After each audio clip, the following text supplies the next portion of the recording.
آج میں آپ سے بات کروں گا کہ رمضان میں شوگر کے مریض کیا احتیاط کریں اور کن چیزوں پہ عمل کریں تاکہ وہ رمضان کے روزے آسانی سے رکھ سکیں، کو کمپلیکیشن بھی کم ہوں اور رمضان کے روزے بھی آسانی سے ان کے گزر جائیں۔ میرا نام ڈاکٹر کیسر فاروق ہے، میں کنسلٹنٹ فزیشین ہوں اور میں شیخ زاید ہاسپٹل لاہور میں ہوتا ہوں۔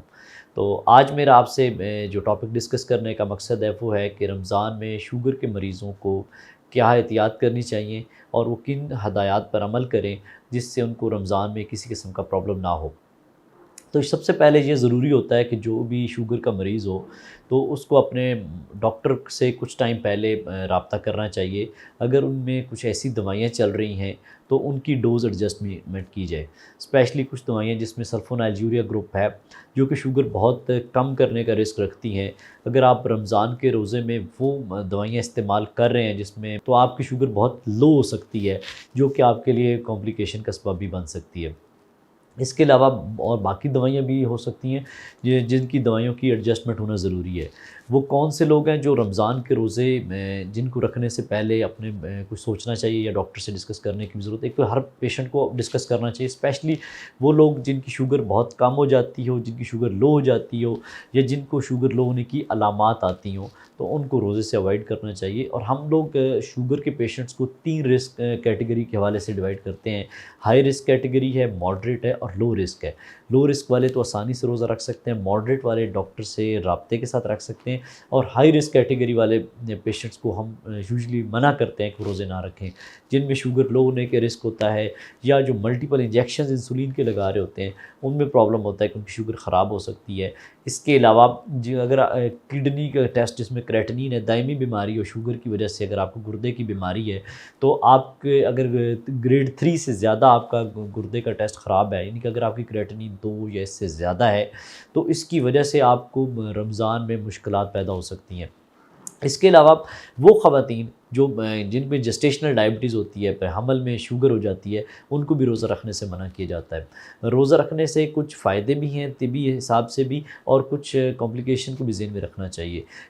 فوائد کی جب تک بات ہے، اس سے تو ماڈرن سائنس میں جو ٹائپ 2 ڈائبٹیز ہے اس کا تو علاج ہی اب انٹرمیٹنٹ فاسٹنگ پہ بہت زیادہ محنت اور ایفرٹ ہو رہی ہے کہ شاید اس کا علاج ہی ٹائپ 2 ڈائبٹیز کا انٹرمیٹنٹ فاسٹنگ ہے۔ اور جو ہمارا مسلم کا یا مسلمانوں کا ہمارا جو روزہ رکھنے کا طریقہ کار ہے، ڈرائی فاسٹنگ ہے، اس کے تو بہت فوائد ہیں۔ اس سے آپ کی پوری باڈی کی ڈیٹاکسیفیکیشن ہو جاتی ہے۔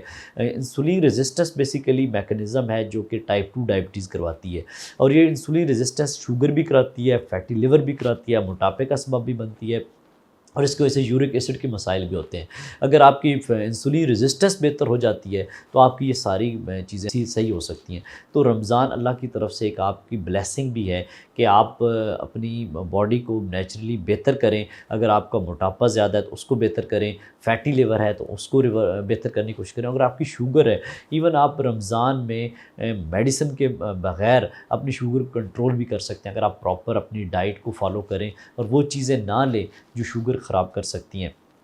تو ہم بات کر رہے تھے کہ فوائد کے حساب سے واٹر فاسٹنگ کا بہت زیادہ بات ویسے ہوتی ہے، یہ انٹرمیٹنٹ فاسٹنگ ہے، تو ڈرائی فاسٹنگ اس سے کئی گنا زیادہ فوائد ہیں۔ اس سے یہ نیچرل ایک ڈیٹاکسیفیکیشن بھی ہوتی ہے اس میں، لیکن انفارچونیٹلی ہمارے لوگ روزے اس طرح رکھتے ہیں جو کہ نیچرلی ان کی جو کمپلیکیشنز اور بڑھ جاتی ہیں، شوگر اور زیادہ خراب ہو جاتی ہے۔ اس کی وجہ یہ ہے کہ ہمارے کھانے پینے کی عادات ایسی ہیں جس میں ہم نے سموسے، پکوڑے اور مشروبات بہت زیادہ استعمال کرتے ہیں، جس سے شوگر اور زیادہ خراب ہو جاتی ہے اور جو میڈیسن ہے ان کا افیکٹ ہی ختم ہو جاتا ہے۔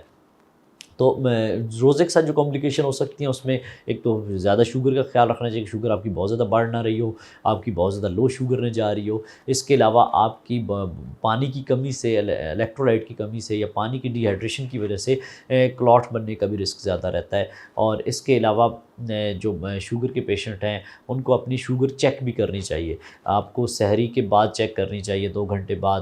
آپ سحری کے 8 گھنٹے بعد چیک کر سکتے ہیں تاکہ آپ کی دن میں مڈ ڈے میں، دوپہر میں اور دوپہر کے بعد عصر کے ٹائم بھی چیک کریں تاکہ آپ کے شوگر لیول کیسے جا رہے ہیں۔